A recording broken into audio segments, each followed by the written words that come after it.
Hi everyone and welcome to English for You. I'm Pat. I'm Tiffany. So today's article is about some stuff that's going on in Sweden. What do we know about Sweden? Have you been to Sweden? I had that sort of feeling that when you were in Europe you did. I did. I actually visited for a few days. Cool. I went to Stockholm. No, I was just asking, was it cool? Oh, it was really cool. Very cool. It's like, it's a kind of like a design capital, like everything there is about design, interior design, all kinds of design. So when you go there, everything is like really cool, I think. Very pretty. Yeah. Now, I said cool, but what about cold? Because I always think of Sweden, I just think it's like, is it snowing all the time there? Is it super cold? Well, when I went, it was during the winter, so it was really cold. There was snow and there was ice, but I think it was manageable as long as you layer up and you wear warm enough clothes and it's all fine. Okay. Other things about Sweden? What do I know about Sweden? The meatballs. Meatballs, yes. IKEA furniture, IKEA. Yes. I've met a couple of people from Sweden. They seem to speak better English than I do. Did you notice that? Did people speak really good English? Yeah, they speak really good English there too. Yeah. Okay, another thing they do really well is deal with their trash. We're going to find out how they do that by reading through day 1 of today's article. Reading. Dealing with trash the Swedish way. Sweden is one of the best countries in the world at dealing with its trash. In fact, it is close to having no trash at all, which is the aim of its zero waste idea. This is a far cry from the situation in Sweden just 40 years ago. In the 1970s, only 35% of the country's waste was reused or recycled. Now that figure is more than 99%. So, how do they do it? Well, it starts with reducing waste. By Swedish law, companies must pay when their products are collected, recycled, or thrown out. Thus, companies have become more eco-friendly and have found ways to reduce waste. Other laws in Sweden mean that families have to recycle everything they can. Newspapers are made into recycled paper, bottles are reused, and food waste is turned into gas. Of course, there will be some items left over, but this is where the Waste to Energy (WTE) program comes in.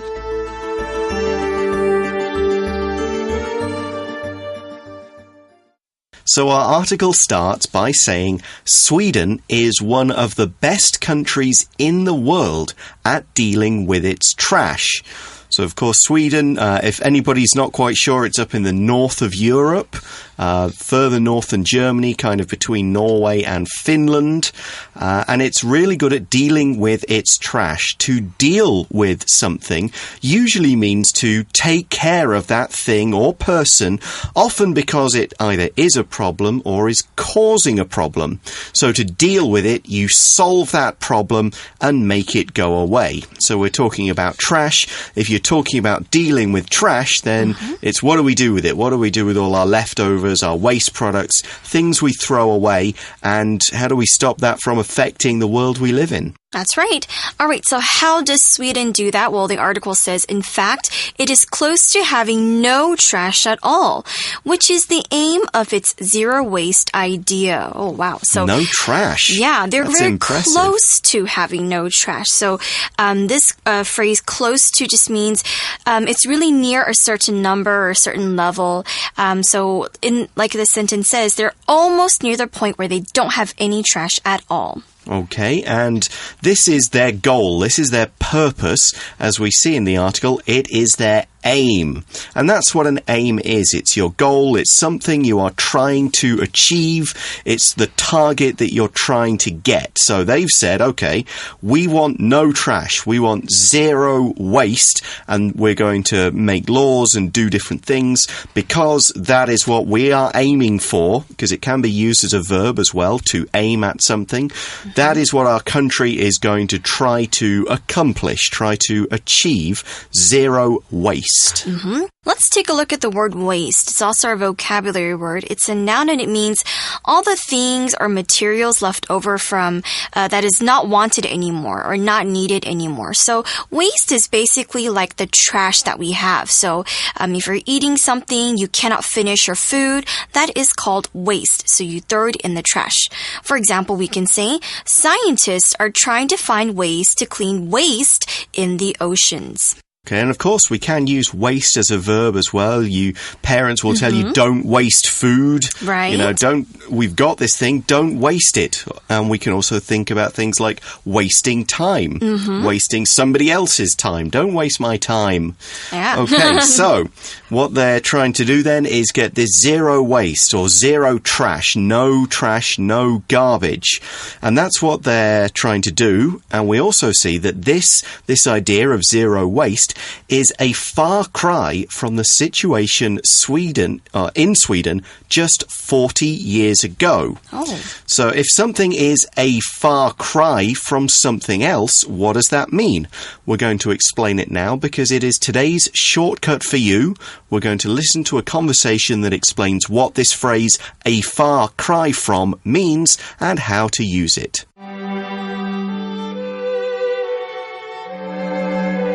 Shortcut for you.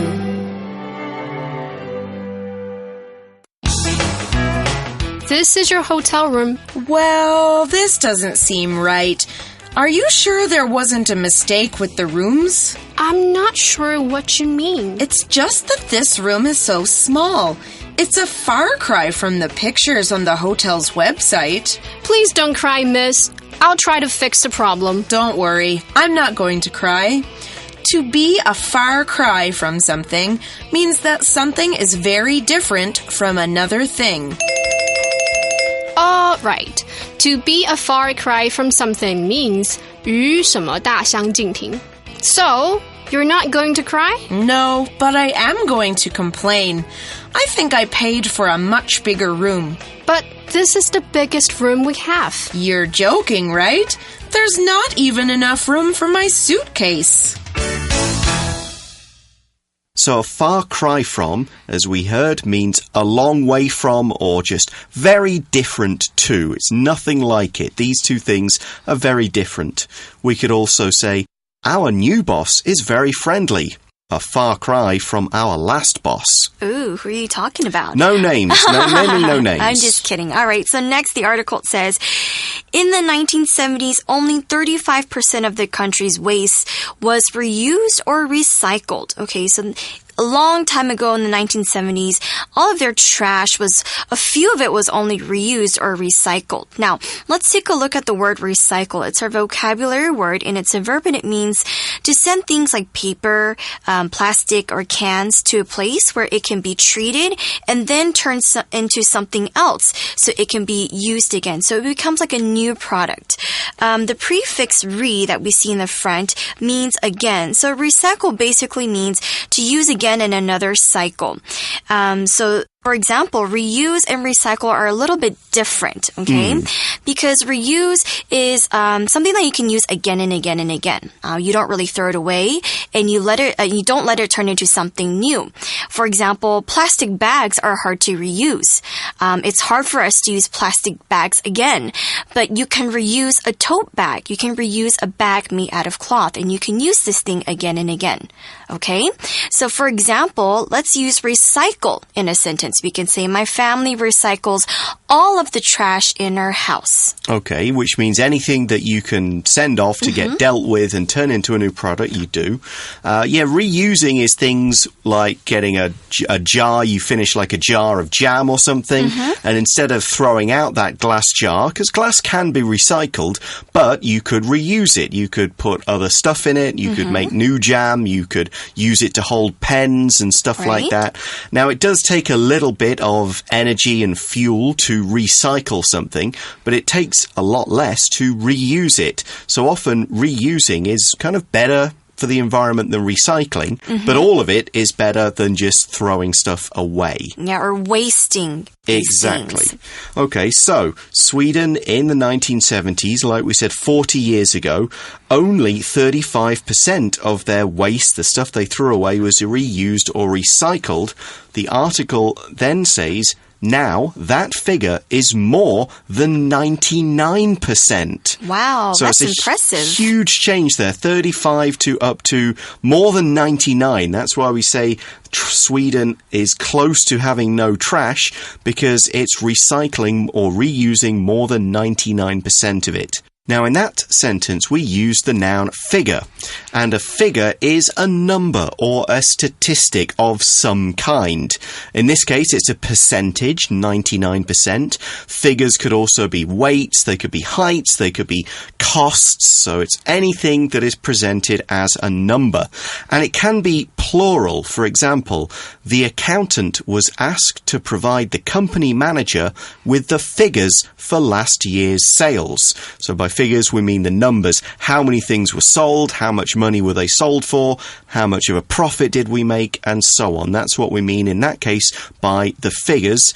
In our sentence, we just mean the amount of trash that's recycled, expressed as a percentage. All right, so this is a question that I've been thinking of throughout the whole article. It says, how do they do it? Exactly. How do they get zero waste? How do they have no trash at all? Let's take a look. Let's look. Well, as the article says, it starts with reducing waste. Okay, there's another one of these RE words, and it's, I guess, part of that overall thing of 3 R's to save the environment: reduce, reuse, and recycle. We've covered reusing and recycling. To reduce just means to make something smaller or less in number. So if you reduce waste, it means you don't throw as much stuff away. Maybe when you buy something, it doesn't contain as many parts that need to be thrown away. Fewer fewer boxes, fewer bags, less plastic and other stuff. So that's what we mean to reduce, to make something smaller or less in number. Another example would be, we need to reduce the amount of energy we consume.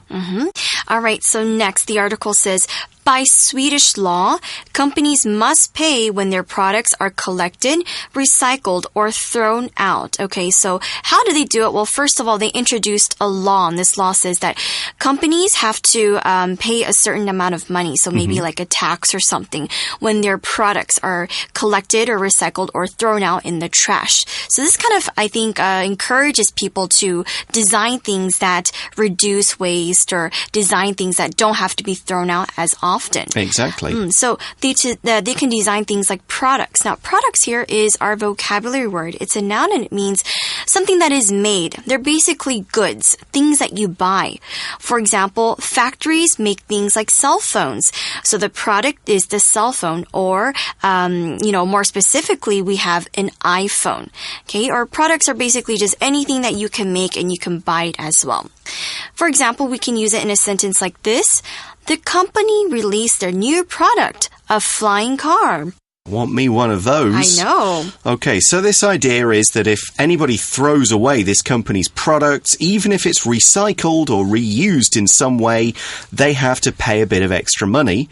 And as the article says, thus, companies have become more eco-friendly and have found ways to reduce waste, because it's going to cost them lots of money. If they keep having to pay extra taxes when their products are thrown out or recycled, they're not going to do well as a company, and that's made them more eco-friendly. Eco-friendly means friendly to the environment.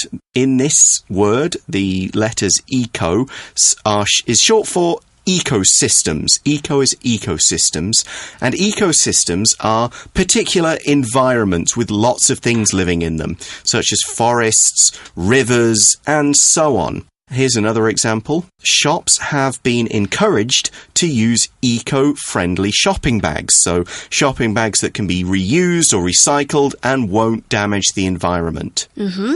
All right, so let's see what else Sweden has done. It says other laws in Sweden mean that families have to recycle everything they can. So it's not just the companies who are responsible, but even people like us, the citizens, have to recycle as much as they can. Yeah, I guess maybe they have to pay some kind of tax as well if they don't recycle things properly, or if they put things in the wrong bin. In the wrong bin, they throw away stuff that they shouldn't throw away.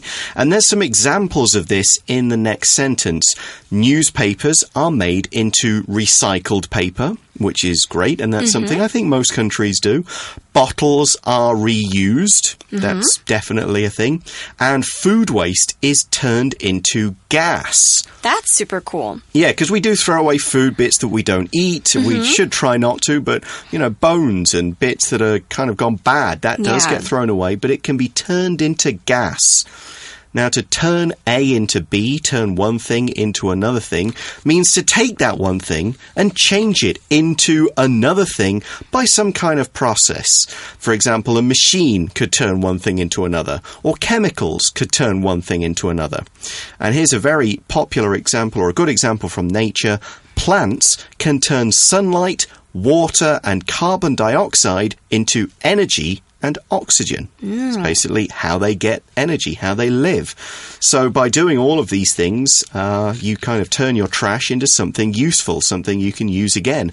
Even gas, which you can burn as energy. That's super cool. Next it says, of course there will be some items left over, but this is where the waste to energy program comes in. Okay, so of course, there's some things that we really cannot just throw away, or some things that we can, recycle. Or we can reuse again. So there's always going to be, I do as well as I can, but there's some stuff you just, it's hard to go in the trash. Exactly. It's hard to think about, okay, can we recycle it? Can we reuse it? So this is where there's a program called the Waste to Energy, or WTE program, comes in. Now, where something or somebody comes in, this phrase means that this something or somebody can be finally put to good use.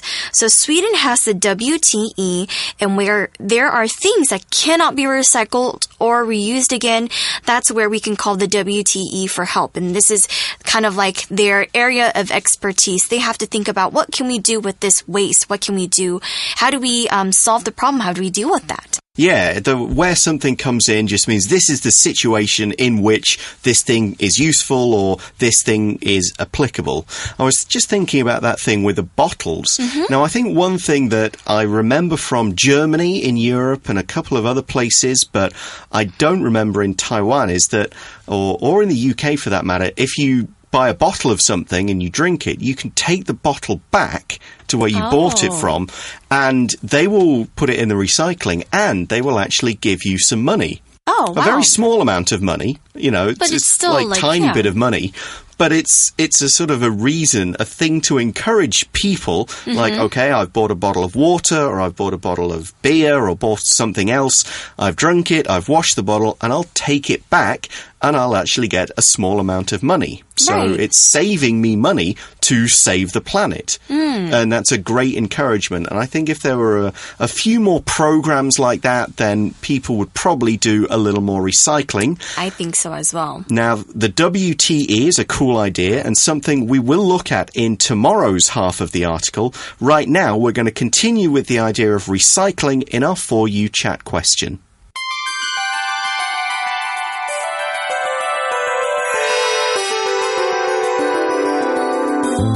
For You chat. Okay, so our chat question for today is just what we've been talking about. How much do you recycle, and could you do more? Actually, I really care about recycling and reusing things, so I recycle a lot. But then sometimes I'm also stuck as well, because I know there are some things in Taiwan that we cannot really recycle. So I'm kind of often stuck in the middle sometimes, because there's still a lot of things that are made, and you don't know what to do with these parts. Yeah, I mean, I'm lucky because my apartment building has all the recycling bins in it.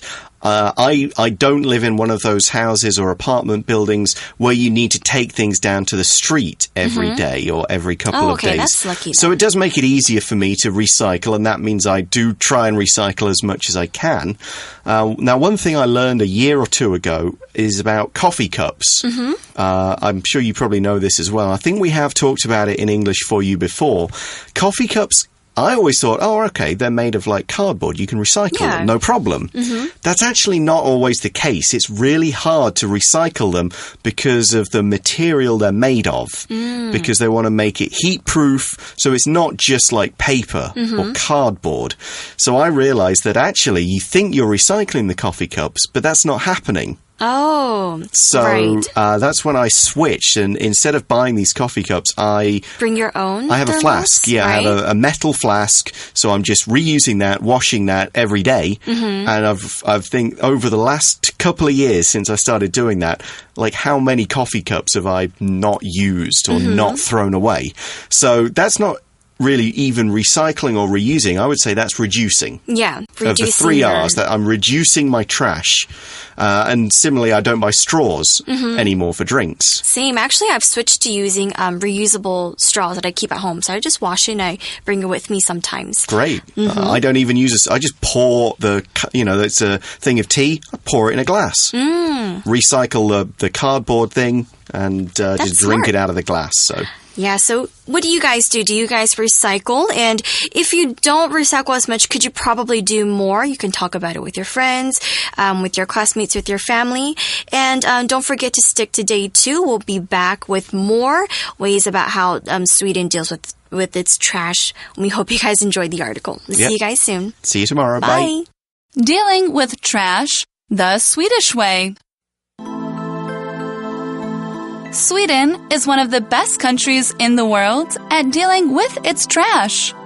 In fact, it is close to having no trash at all, which is the aim of its zero waste idea. This is a far cry from the situation in Sweden just 40 years ago. In the 1970s, only 35% of the country's waste was reused or recycled. Now that figure is more than 99%. So, how do they do it? Well, it starts with reducing waste.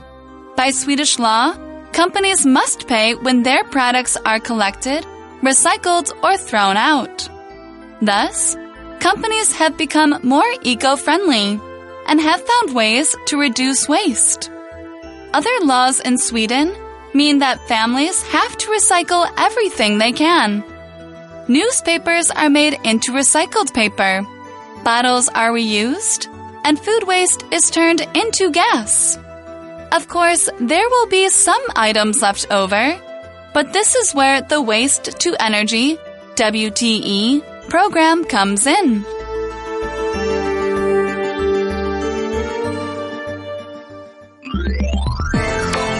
Vocabulary Review.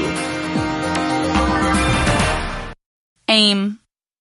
The aim of my article is to talk about how these two books are similar. Waste. Some cities take their waste to specific areas, while others burn it. Recycle.